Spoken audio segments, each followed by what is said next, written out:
Buenos días, presidente. Es un poquito tarde, pero estuvo muy amplia la información en la mesa de seguridad. Como saben, todos los días, desde antes de las 6 de la mañana, nos reunimos para recibir el parte, el reporte de todo lo que sucede en el país. Nos informamos de todo lo que pasa y tomamos decisiones. Entonces ahora se nos hizo un poco tarde, por eso vamos a abrir el diálogo circular. Quedamos ayer pendientes. Presidente de México, su servidor Carlos Pozos, líderes mexicanos y petróleo y energía. Gracias de esta pregunta que había quedado pendiente ayer.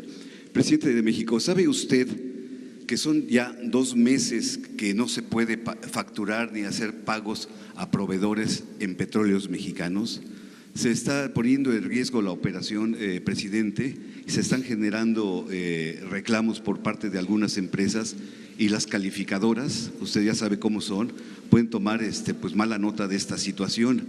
Pero para poder solucionar este problema, presidente, el 5 de marzo del 2018 se firmaron 2 convenios para operar los campos Organo y el campo Cárdenas Mora por las empresas Deschutes, Endeavor y Chevron, y con ello Pemex puede recibir $157.5 millones para poder solventar esta situación, presidente. ¿Cree usted girar alguna instrucción o sabía usted de esta situación? Bueno, sobre cómo vamos avanzando para rescatar el sector energético, voy a hablar el lunes sobre este tema. Se está trabajando muy bien en Pemex, ese es el informe que tengo, no solo de papel, sino estoy pendiente y se ha ido avanzando. Desde luego estamos en la etapa de la firma de convenios, de contratos. Ya les puedo decir, les adelanto que se llevan ya firmados contratos de inversión en Pemex del orden del 80% de toda la inversión de este año. Entonces puede ser que haya demoras en pagos. También ahora hay más cuidado en la entrega de los pagos, se revisa más porque no queremos que haya corrupción. Eso nos puede retrasar, demorar, pero es para limpiar a Pemex de corrupción. Acerca de los nuevos campos que ya se van a explotar, que ya van a producir, pues se están elaborando, se están haciendo también contratos con las empresas y vamos avanzando. El lunes yo informo sobre este tema.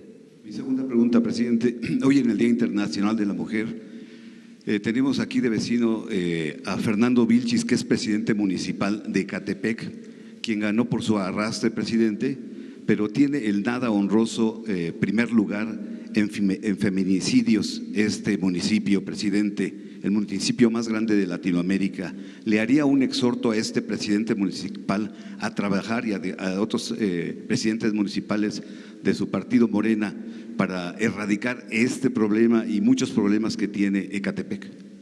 A todo el gobierno de la República a garantizar la igualdad entre hombres y mujeres, que se respete a las mujeres, que se les proteja, que se detengan los asesinatos de mujeres, el maltrato.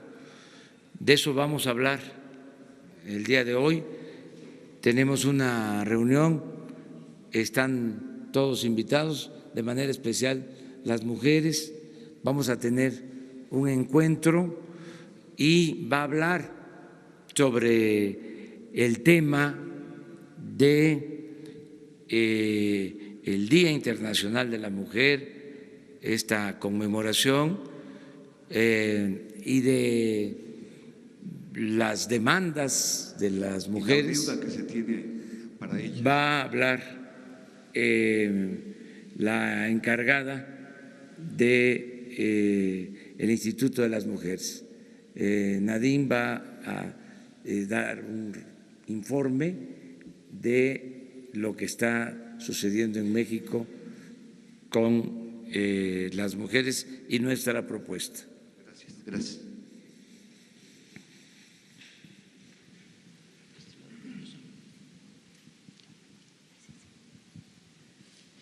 Buenos días, presidente. Shaila Rosagel, reportera de Grupo Gili, El Imparcial, La Crónica y Frontera. Me gustaría saber, presidente, si han revisado los casos de tomas de casetas en Sonora y Baja California. El secretario de Seguridad, Alfonso Durazo, dijo durante la gira que ya habían quedado liberadas las casetas en Sonora, pero de 6 todavía hay 4 que quedan tomadas por grupos. Ayer el delegado de la Fiscalía General de la República dijo que hay 76 denuncias por estos toma de casetas. Nos gustaría saber qué procederá en este caso. Y bueno, una pregunta de Baja California. Por primera vez en los últimos 18 meses bajó la reducción, se redujo los homicidios en un 30%. Nos gustaría saber si eso tiene que ver con la presencia del ejército y a qué atribuyen esta baja y qué se está haciendo en esta región para tener este resultado, ¿no?, del 30% de disminución. Y sobre la Guardia Nacional, nada más saber cuánto prevé decretar, promulgar la Guardia Nacional, cuándo iniciaría la construcción de las nuevas instalaciones que comentó usted hace unos días, en cuánto tiempo estarían listas estas instalaciones que albergarían a 120 elementos que comentó, y bueno, cuánto quedaría funcionando al 100% la Guardia Nacional. Gracias. Muy bien. Miren, hacemos el compromiso de que la próxima semana les informa Alfonso Durazo, secretario de Seguridad Pública, y el ingeniero Javier Jiménez Espriu, secretario de Comunicaciones, sobre lo de las casetas. Quiero aprovechar para decirles que a mí me ayuda mucho el que ustedes participen en este diálogo circular y que se dé esta comunicación con mensajes de ida y vuelta, porque de esa manera nadie se queda en las oficinas y todo el mundo tiene que estar pendiente, de modo que es un aliciente para nosotros el que ustedes nos estén haciendo preguntas y también cuestionamientos, porque esto lleva a que todo el gobierno esté en activo, ¿sí?, que nadie esté perdiendo el tiempo. Entonces, vienen Alfonso y el ingeniero Jiménez Espriu a informarles sobre este tema. Ya lo hemos tratado en el Gabinete de Seguridad, tenemos toda la información, se está trabajando se han firmado acuerdos, pero es importante que se conozca y además que la gente también sepa de cómo se presentan estas tomas, cómo sí hay razón de que algunas casetas se tomen cuando no son escuchados, cuando hay injusticias, pero también cómo hay otros casos en donde el propósito pues es obtener recursos para cualquier propósito. Entonces es importante que estén aquí. En efecto, hemos podido bajar la incidencia delictiva en Tijuana, no así en otras partes, porque no es para utilizar el caso de Tijuana y decir ya se resolvió el problema. Puedo decirles que en la frontera, sí, en Tijuana llegaron a haber hasta 20 homicidios diarios y que hemos logrado una disminución considerable porque se inició un operativo en especial. Pero en Juárez, que iniciamos el operativo después de Tijuana, todavía no podemos lograr una disminución en la incidencia delictiva. Hablando de la frontera, en centros turísticos no hemos podido bajar la incidencia delictiva en Cancún, sí en Acapulco. Entonces, vamos a informarles el lunes sobre esto y yo estoy muy seguro de que vamos a poder bajar la incidencia delictiva nacional con lo de la Guardia Nacional, porque no había presencia de elementos de la Policía Federal en el país.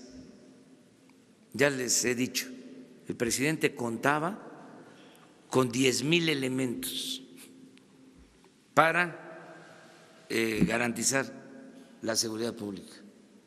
De acuerdo a la Constitución, el Ejército, la Marina no podía utilizarse en temas relacionados con la seguridad pública o para garantizar la seguridad pública de la gente. Y la verdad que el Ejército y la Marina sí estaban en la calle, pero ocupados por órdenes superiores del combate al narcotráfico, no en temas de seguridad pública. Entonces, ahora es un cambio importante, un giro, porque lo prioritario es la seguridad pública, proteger al ciudadano. Para eso va a ser la Guardia Nacional. Y ya tengo el informe que han aprobado esta reforma constitucional en 26 congresos locales.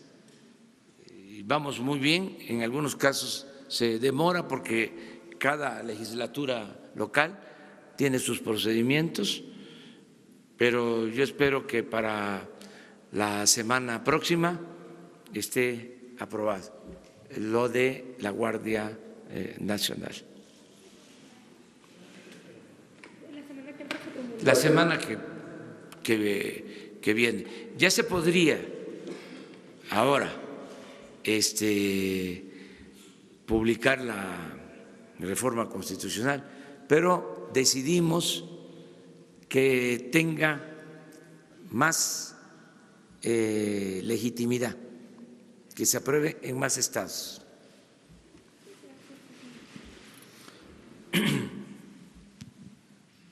Buenos días, señor presidente. Alberto Rodríguez, de SDP Noticias. No sé si tenga alguna opinión sobre la portada que sale hoy en Reforma, la de 8 columnas, que se llama "Usan al SAT para intimidar a Reforma", que es sobre un diferendo de 12,000 pesos y un requerimiento al señor Junco del Servicio de Administración Tributaria. Y por otro lado, bueno, hay una disputa, o no una disputa, sino un desentendido dentro de Morena. El Instituto de Formación Política refrendó que los derechos de la mujer, a propósito de que la senadora morenista Lili Téllez adelantó que podría presentar una iniciativa pro vida a nivel federal, una voz que luego replicó el senador priista Erubiel Ávila. En este sentido, mi pregunta es si el gobierno federal vetaría alguna ley que aprobara el Congreso de la Unión que eliminara el derecho de las mujeres a decidir. Muchas gracias. Bueno, hacer que lo primero, yo pienso que se está exagerando en el periódico Reforma, con todo respeto. Nosotros no perseguimos a nadie, no somos como los gobiernos protegidos por Reforma. Nosotros respetamos las libertades y respetamos el derecho a disentir. Es realmente una falta de respeto, es ofensivo el que estén señalando que estamos llevando a cabo un acto de intimidación o de persecución a un medio como el Reforma. No es cierto, es una falsedad por entero, por completo. No lo hacemos con nadie. ¿Quién sabe qué motivaciones tuvieron para hacer esta escena? Pero se me hizo un despropósito, lo considero una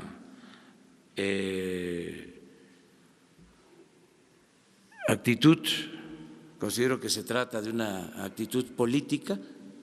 Nosotros tenemos diferencias con el Reforma, pero no vamos nosotros a perseguir a nadie, y las diferencias que tenemos las hemos hecho públicas, y sí he hablado de la prensa fifí y lo voy a seguir haciendo, porque es una prensa conservadora que no tiene nada de malo de que exista, tiene todo su derecho, pero con apariencia de prensa libre. Entonces, se me hizo un despropósito. Nosotros no vamos a perseguir a nadie por sus ideas, por su manera de pensar. Somos respetuosos de la libertad de expresión, de manifestación de las ideas. Mis diferencias con el Reforma es fundamentalmente por su postura conservadora. Es un periódico que surge en el gobierno de Salinas, que ha procurado no tocar a Salinas, que no cuestionó el saqueo del periodo neoliberal,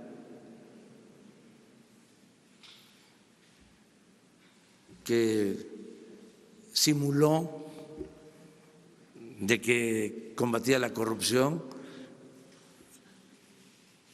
señalando, acusando a funcionarios menores, archivos expiatorios, que ayudó en el fraude electoral. Esas son nuestras diferencias con el Reforma. Pero de ahí a que se le persiga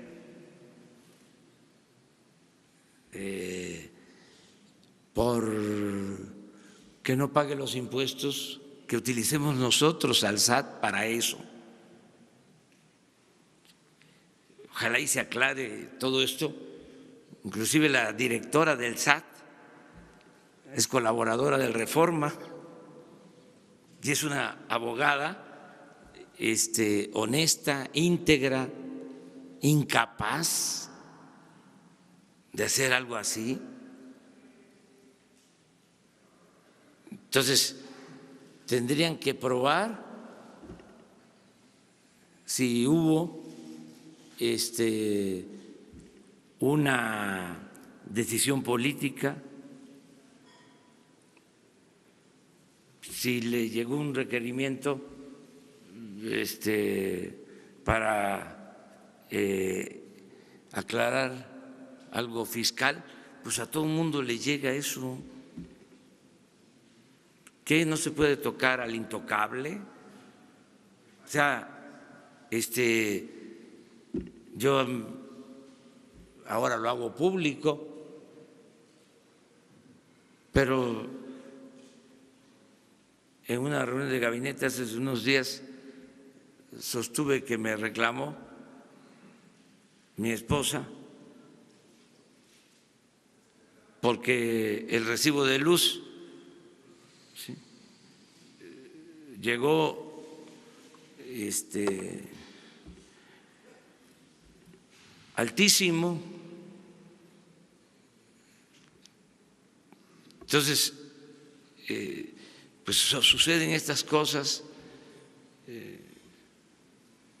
Todos, de una u otra manera, por alguna razón, tenemos que enfrentar estas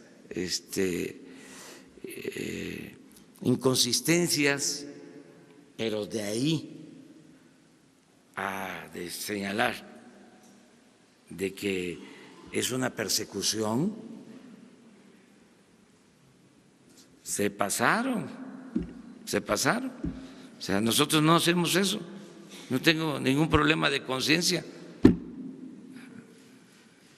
Y sobre si vetarían cualquier intento del Senado para cancelar la interrupción legal del embarazo. Yo creo que no debemos de abrir esos debates, que vamos a serenar el país.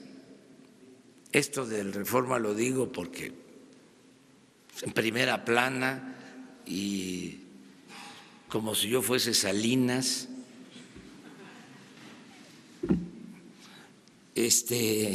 sí, calienta, o sea, pero lo otro hay que procurar que se vaya resolviendo de la mejor manera posible. Tenemos casos importantísimos. Yo creo que si sumamos todos nuestros esfuerzos, toda nuestra imaginación, todo nuestro talento, todo nuestro trabajo para desterrar la corrupción, va a ser una hazaña de todos los mexicanos. yo convoco a eso. Primero, logremos limpiar de corrupción al régimen, que es lo que más ha dañado. Y una vez logrado eso, vamos viendo entre todos otros asuntos. Hay muchos temas importantes, pero bueno, vamos a priorizar. Y en este caso yo pienso que lo más importante es limpiar de corrupción al gobierno.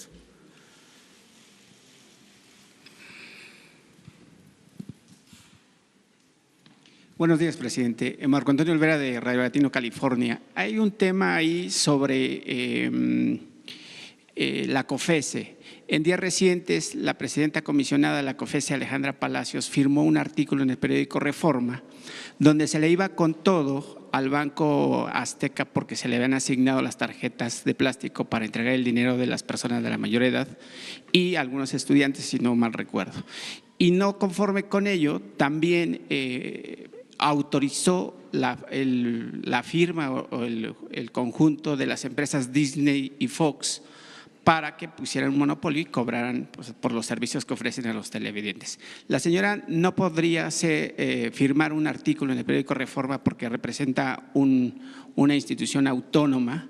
¿Qué va a hacer al respecto su gobierno? Porque la señora violentó la Constitución al firmar un documento a nombre propio cuando representa una institución autónoma como es la COFESE. Y si me permite, le formulo la siguiente pregunta.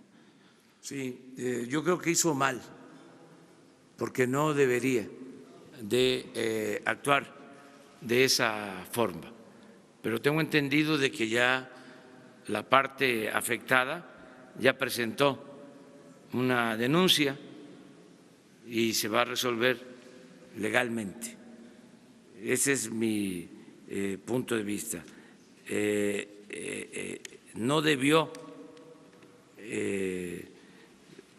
expresarse de esa manera, primero. Segundo, aquí en una ocasión hablamos de que no estábamos de acuerdo con la autorización para que se fusionara la empresa Disney con Fox y que se cobrara por ver el fútbol. Yo sigo sosteniendo esa postura y creo, al no ser que lo hayan hecho ayer y que no me haya yo informado, pero creo que todavía no resuelven y que en otras partes han rechazado la fusión. En Estados Unidos no se aceptó. No se aceptó en Brasil y ni siquiera lo presentaron en Europa. Entonces, no creo que se aplique eso en nuestro país, porque ¿cómo van a dejar a la gente sin la posibilidad de entretenerse con el fútbol y que se tenga que pagar por ver el fútbol? Eso sería el colmo. Claro, son independientes, son autónomos, pero pues tenemos derecho a señalar ciertas cosas. Se tiene que proteger al usuario, al consumidor, de que no haya este tipo de abusos, que no haya monopolio, porque sigue habiendo monopolios se viola la Constitución, se viola el artículo 28 de la Constitución. Aquí tenemos el problema de las compras, que lo vamos a ir resolviendo. Deben de haber 500,000 proveedores y las compras del gobierno se le hacen al 1.5% de todos los proveedores.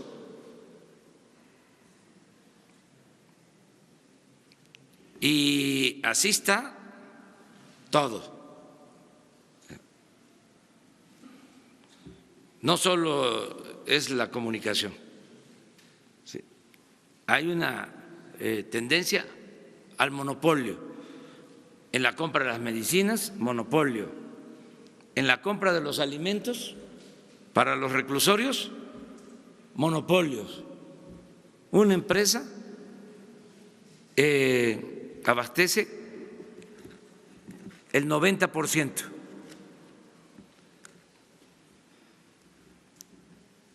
Eso es una irregularidad. No hay competencia. ¿En qué quedamos? ¿No que estamos a favor del libre comercio? ¿O queremos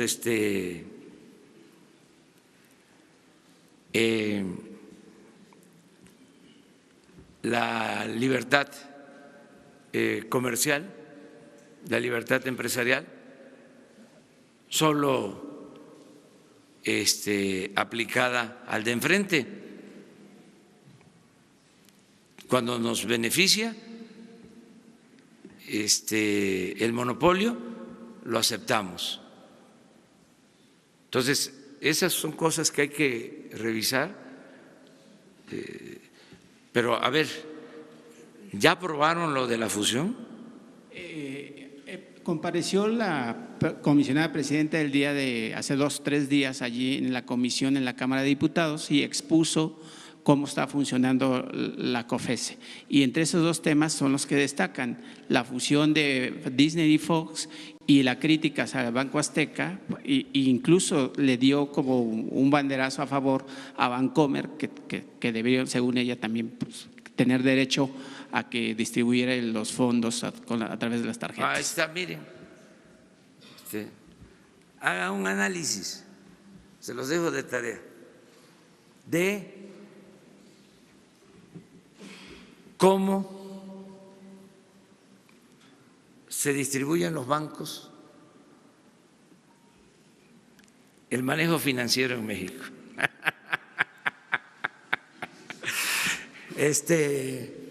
Pero ya, no nos metamos en ese terreno. Y la segunda pregunta, presidente, si me lo permite, es un tema que ha venido causando un revuelo en los mercados financieros con respecto a las calificadoras Standard & Poor's, Fitch y Moody's. Los especialistas en economía y finanzas en este país no dicen a sus lectores, a sus televidentes o radioescuchas, que esas firmas están integradas por banqueros o financieros que tienen empresas en quiebra o que están rumbo a la quiebra. Sin embargo, tienen la facultad de otorgar una calificación a X país o a varias empresas, como lo hicieron recientemente, con 77 empresas de la iniciativa privada y 2 paraestatales de México, que es obviamente Pemex y la CFE. Las calificadoras en el 2007 en Estados Unidos dieron una calificación de 10 y sedujeron a muchos inversionistas a que el banco norteamericano, el 4º más importante de Estados Unidos, el Lehman Brothers, que invirtieran millones de dólares en el terreno inmobiliario. Eso fue en el 2007, las inmobiliarias de Standard & Poor's, Fitch y otras le dieron calificación extraordinaria a Lehman Brothers. Sin embargo, en el 2008, Lehman Brothers se va a la quiebra, pese a que esas calificadoras les habían dado una nota de 10, llevando al sector inmobiliario de los Estados Unidos en 2008 con una pérdida de 22 billones de dólares, 22 billones de dólares, que hoy la economía global sigue llorando porque pues obviamente dejó en bancarrota. Entonces eso quiere decir que las calificadoras pues prácticamente dan notas ficticias o infladas. Yo no sé cuál es su versión de usted. A mí me extraña que los especialistas en la materia en finanzas no digan eso aquí en nuestro país. Bueno, miren, ya tocamos el tema ayer. Nosotros vamos a ser respetuosos de lo que decidan las calificadoras, porque estamos seguros de que la economía de México está bien, marcha bien. Entonces, no queremos polemizar sobre este tema. Vamos el lunes a informar sobre el estado en que se encuentra la economía nacional y en general les puedo decir que vamos bien y lo vamos a aprobar con datos. Hay dos datos que son importantes. Uno, que no hemos tenido depreciación de nuestra moneda. Eso no es poca cosa. Y dos, que hay control de inflación. Tampoco es poca cosa. Entonces, y hay otras buenas noticias, pero vamos a esperarnos el lunes. Vamos muy bien en el manejo económico y la única recomendación respetuosa, sin ofender a nadie, sin querer testerear a nadie, muy sutil, suave, es de que se tome en cuenta para las evaluaciones de las calificadoras la variable, como dirían los tecnócratas, la variable corrupción, porque ahí está la clave. Nosotros lo que vamos a demostrar, no solo en México, sino en el mundo, es que sin corrupción hay más crecimiento económico.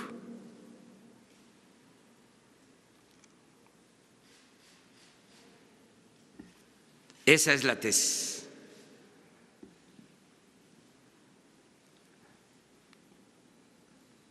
Eso es lo que vamos a plantear.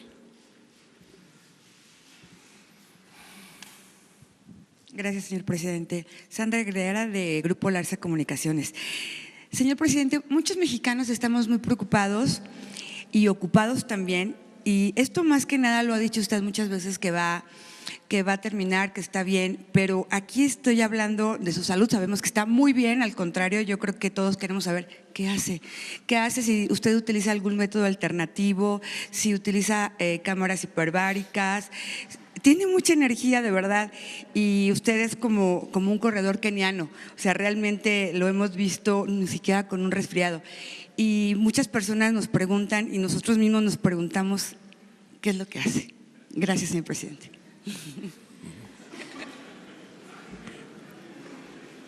Estoy bien. Se ve que está muy bien, eso sí. Sí, estoy bien y de buenas.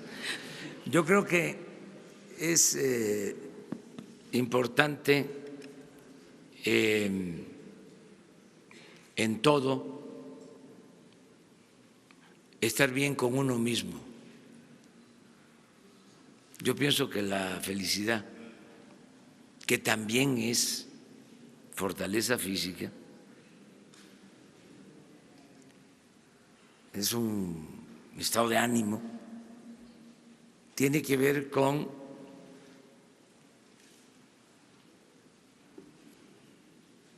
estar bien con uno mismo, con nuestra conciencia y con el prójimo. Si a uno le gusta lo que hace, el trabajo de ustedes, por ejemplo, que es de primera, el trabajo de ustedes, lo único que habría que resolver, pero es que sí, mejoren los sueldos. Pero es un trabajo muy satisfactorio el poder escudriñar, buscar la verdad, el informar, el orientar, concientizar. Eso es importantísimo. Lo mismo el trabajo de un dirigente político, el ponerse al servicio de los demás, el poder servir al pueblo, el tenerle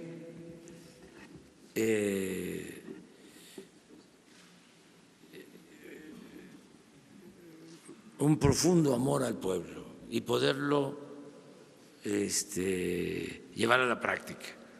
Por ejemplo, de los héroes nacionales, yo admiro mucho en ese aspecto a Hidalgo, era muy humano. Se le cuestiona que falló políticamente porque no tomó la Ciudad de México, a pesar de haber ganado la batalla del Cerro de las Cruces, pero pensó de que tomar la Ciudad de México iba a implicar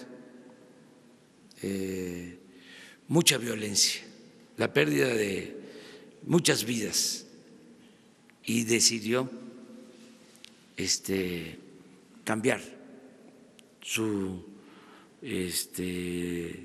trayectoria, no entrar a la Ciudad de México. Y además, cuando lo están condenando, pronuncia una frase bellísima, válida, vigente. Dice: ustedes, los oligarcas, solo tienen como Dios al dinero. Y el otro dirigente, padre de nuestra patria, que le tenía un profundo amor al pueblo, el general Lázaro Cárdenas, lo mismo. Imagínense, termina de ser presidente y sigue trabajando, y se va a la Mixteca y ahí está escuchando a los pobres. Eso es único. Y también le tenía amor al pueblo y era muy humano. Madero, se olvida, por ejemplo, que Madero, cuando están las huelgas de Río Blanco, de Veracruz, de Puebla, él era humano y era piadoso, y se quedan los trabajadores sin empleo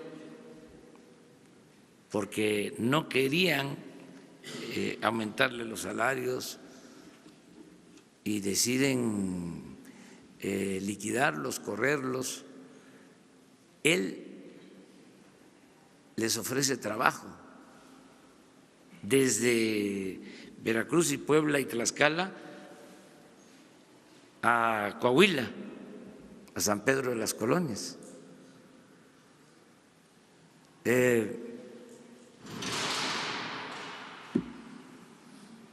Porfirio Díaz, con todo respeto, nunca menciona a los pobres. No era parte de su lenguaje, de su discurso. Al contrario, cuando había una mención era cuestionando de que se creían los mayas los dueños de los bosques, cuando en realidad eran los dueños de los bosques. Entonces, Juárez, patriota básicamente. Entonces, cuando uno hace lo que le gusta, se siente uno muy bien y tiene uno fortaleza para resistir cualquier adversidad. Gracias, señor presidente.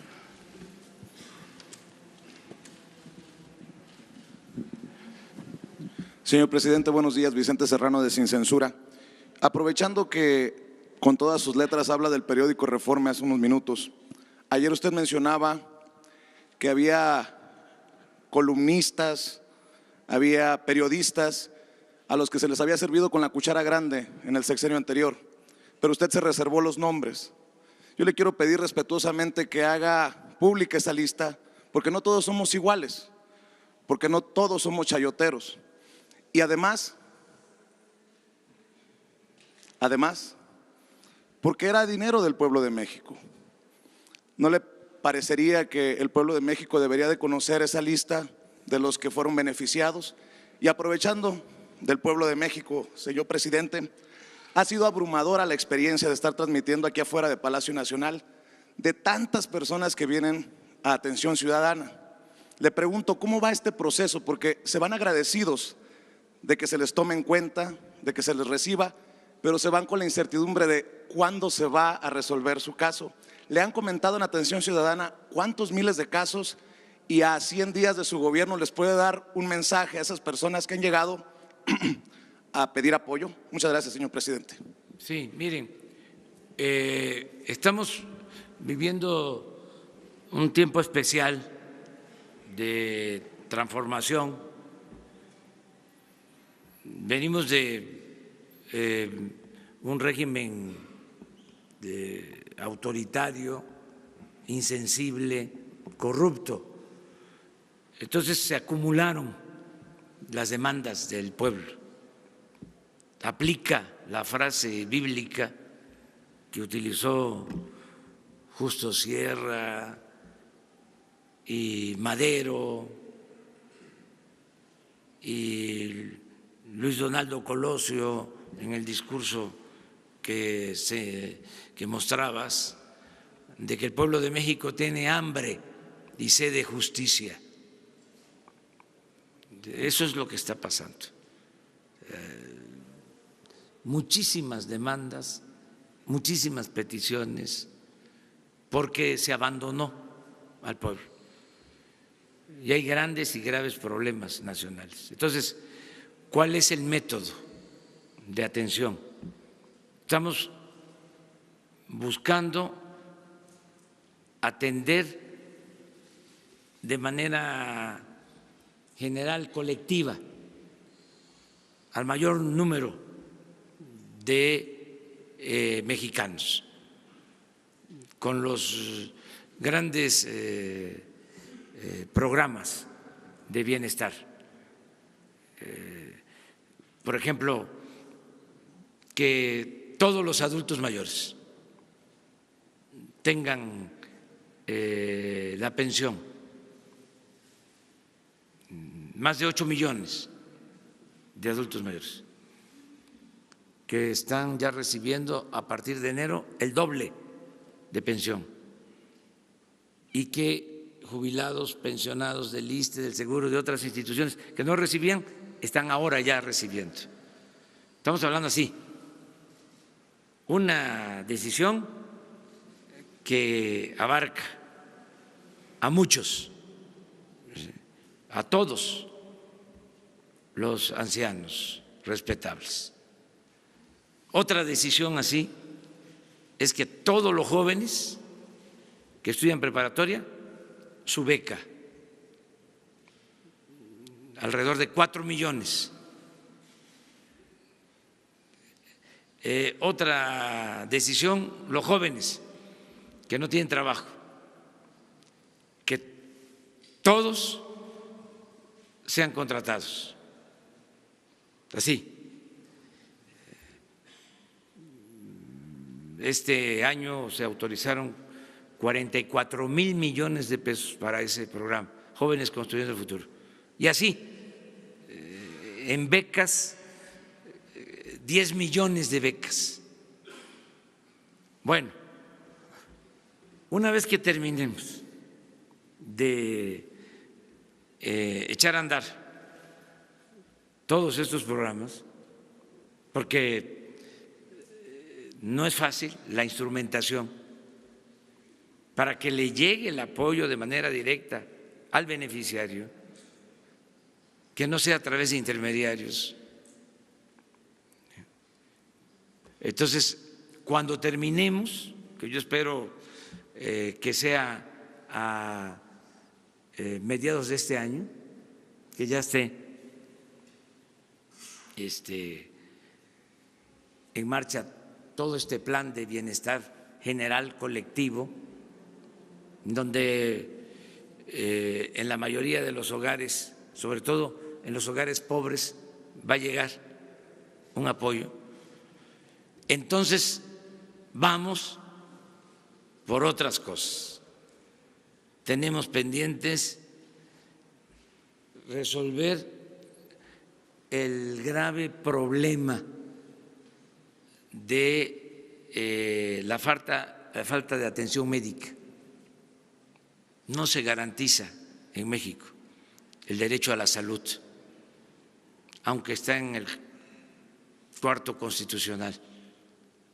O sea, eso que llaman seguro popular ni es seguro ni es popular, porque no hay médicos, no hay medicinas. Entonces, esa es una asignatura pendiente. Eso es algo que ya estamos viendo, pero que todavía el objetivo ahí es que se pueda garantizar la gratuidad en la salud, y no cuadro básico, sino que el que se enferme tenga el derecho a ser atendido, que tenga atención médica y que tenga todos los medicamentos. Ese es algo importante. Y así otras cosas en lo colectivo. Y luego también es importante atender lo personal, que eso lleva más tiempo, tiene que ver con las instituciones, pero sobre todo con la actitud de los funcionarios.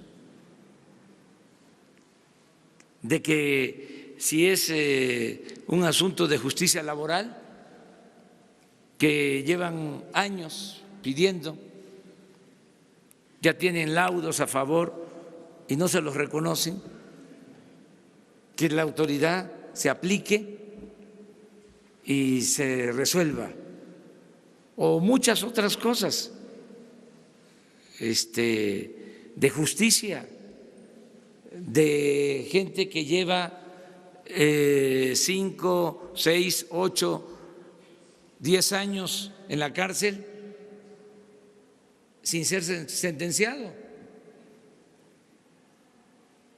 o que como no tienen una buena defensa, los tienen ahí sin razón. Las cárceles tienen a mucha gente inocente. Entonces, todo eso pues implica que los defensores de oficio, que los ministerios públicos, que los funcionarios, todos los que somos servidores públicos, tengamos la sensibilidad. Hay gente en el gobierno que le molesta escuchar a un ciudadano que quisieran resolver rápido. A ver, ¿cuál es tu problema? Sí, ahí te hablamos, ahí luego lo vemos. O mira, vete a tal lugar, ahí te van a atender. Pero vamos, no son capaces, sensibles para escuchar y respetar a la gente. Entonces, todo eso tiene que irse dando como parte de la transformación. Miren, entre otras cosas, los tecnócratas. El principal problema de la tecnocracia y del modelo neoliberal y de los servidores públicos o funcionarios públicos del periodo neoliberal, lo principal, lo peor, es la corrupción que los distingue. Eso es lo peor. Pero además de eso, ineficientes. Además de eso, insensibles. ¿Ustedes creen que el que tiene una formación tecnocrática está preparado para atender a la gente? Son déspotas. Pero, por si fuese poco, nunca salen de la oficina, nunca les da el sol. Piensan que todo es estar en el escritorio, no salen. Estoy hablando de los altos funcionarios públicos. La tecnocracia, ¿qué va a conocer México? Los altos tecnócratas, los que fueron responsables de esta crisis de México, no conocen el país, no conocen más que las ciudades. Nunca han recorrido los pueblos, ni les interesa.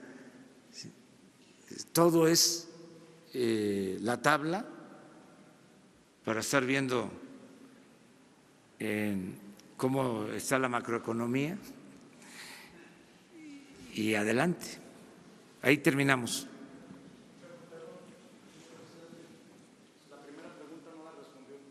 ¿Cuál es? De los periodistas. Ya vamos a hablar de eso más adelante. O mire,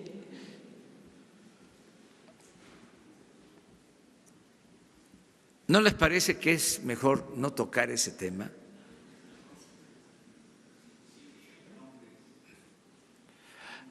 Vamos a analizar más con calma. Mejor vamos a darle una vuelta a la página. Vamos a entrar en una etapa nueva. Aquí ya no hay periodismo vendido, no hay prensa vendida ni alquilada. Ya de veras ha cambiado mucho. la mayor parte de la prensa es libre, es independiente. Vamos a eso. Esto que estamos ahora debatiendo con el Reforma no es por cuestiones que tengan que ver con lo económico. Esto tiene que ver más con la parte ideológica. Yo lo considero que ellos son muy conservadores. Eso es todo. Y hagan la historia del periodismo, ¿sí? Como en la época de Porfirio Díaz existía un periódico contra los opositores que se llamaba El Debate, y luego el gran periódico del conservadurismo, El Imparcial. Era un fenómeno ese periódico. Fíjense que llegó a tirar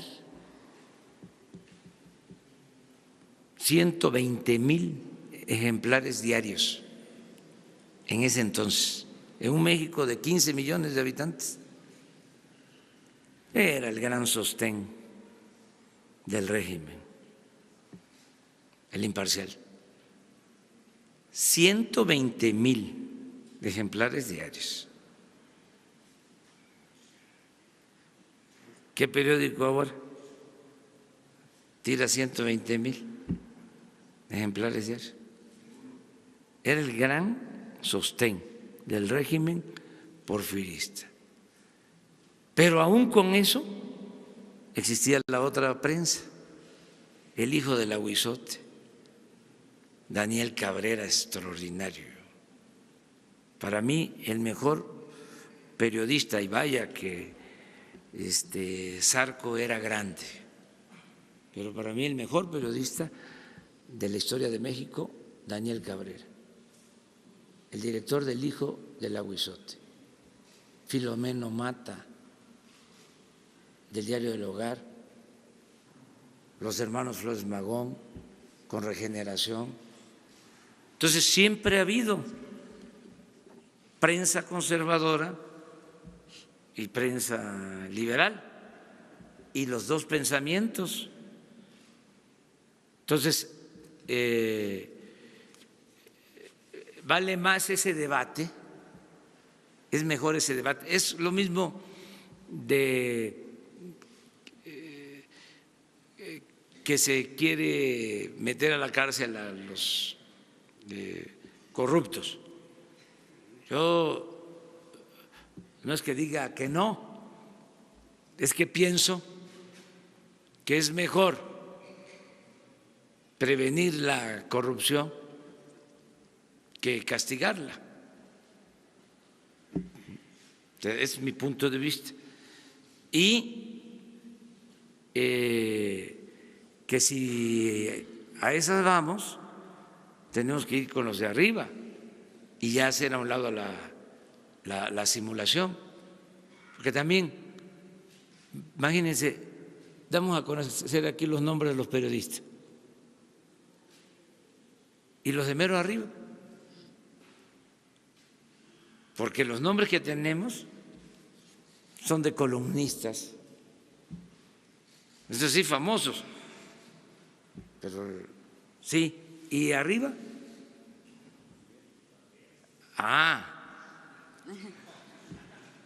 entonces tendríamos que hacer toda la condena, que es mejor lo que ya estamos haciendo de condenar al régimen más que a las personas, para que no se repita, porque tenían atontado a muchos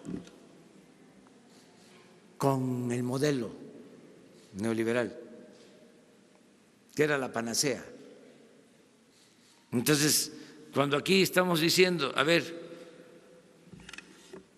lo que había era corrupción en todo, cuando aquí estamos diciendo la reforma energética, en vez de mejorar las cosas en Pemex, en la Comisión Federal, en vez de beneficiar a los consumidores, los perjudicó. Eso es mejor, para que nunca más vuelvan. Y tampoco va a ser así, porque en el proceso histórico siempre sí, hay cambios, ¿sí? Así ha sido la historia, liberales, luego conservadores, o sea, no es decir de que ya desapareció el conservadurismo, no, eso está ahí. No ha desaparecido ni en los momentos más difíciles, ni cuando se hizo el acto solemne de justicia en el Cerro de las Campanas, luego del gran fracaso del conservadurismo, que fueron al extranjero a traer a un príncipe y nos invadieron y fracasaron, y triunfa el movimiento liberal y triunfa Juárez y se pensó, se acabó el conservadurismo. No, siguió y al poco tiempo ahí está otra vez, con Porfirio Díaz, 34 años. Entonces, ahora sí se les terminó, 36 años dominaron, pero que va a ser lo nuestro eterno, no, y no puede ser así. Miren lo que pasó en los países de América Latina. Hubo un tiempo, todos los países gobernados por movimientos progresistas. Miren cómo está ahora. Es otra la geografía política, porque así es esto, ¿no? Pero afortunadamente aquí, por algún tiempo vamos a tener izada la bandera liberal. Muy buenos días, señor presidente. Melina Ochoa de Uno TV. En Uno TV estamos realizando una investigación sobre el desvío de 22 millones de pesos de cuotas sindicales del IMSS. Ayer ya fue denunciado este hecho en la Fiscalía General de la República. Los trabajadores sindicalizados de la sección 34 dicen que iniciaron su propio combate al huachicoleo de cuotas sindicales. ¿Qué opinión le merece este caso? Otro tema, los superdelegados ganan más que los gobernantes estatales. ¿Esto es cierto? ¿Usted tiene información sobre ello? Y finalmente el conflicto que ocurre en Matamoros, Tamaulipas, acerca pues de las maquiladoras, el conflicto laboral que ocurre allá. Si me puede responder esas. Bueno, que yo celebro que los trabajadores sindicalizados pidan transparencia acerca del manejo de lo que aportan de las cuotas sindicales y que los dirigentes informen cuánto reciben de las cuotas y que haya transparencia en el manejo de esos fondos, desde luego respetando la autonomía de los sindicatos, pero si ya lo están haciendo los trabajadores, tienen todo el derecho de hacerlo. Acerca de los coordinadores estatales, no sé si ganen más que los gobernadores, lo que sí puedo decirles es que ganan menos que el presidente, porque de acuerdo a la Constitución ya nadie puede ganar más que lo que gana el presidente de la República. Antes sí, habían funcionarios que ganaban más que el presidente, ahora no. Se está cumpliendo con la Constitución. Y acerca de los movimientos que hay en Matamoros, estamos buscando la conciliación, buscando el equilibrio que se otorguen aumentos de salario, pero que se cuide también la fuente de trabajo, que no se afecte a las empresas. En eso estamos, buscando la conciliación. Bueno, vamos, porque además las compañeras mujeres, ustedes, los compañeros hombres, también están invitados, pero las principales son las mujeres. ¿Sí? Hoy, mañana y siempre. Bueno.